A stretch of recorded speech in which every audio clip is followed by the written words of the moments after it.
things to occur. I just read about Netaji Subhas Chandra Bose. When I was like, no, he was such a brave.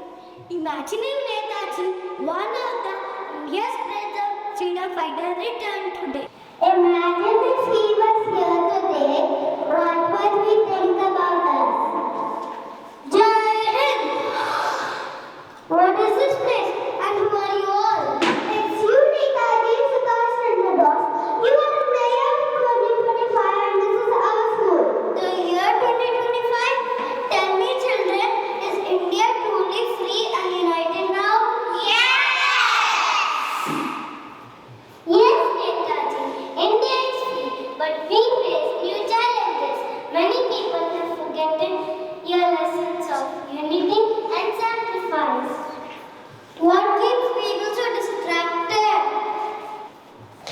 Hello, Netaji. I'm the most important thing in everyone's life now. People use me for everything, like chatting, playing games, videos, even learning. But sometimes we use it too much for unimportant things. Do you use this technology to spread unity and patriotism?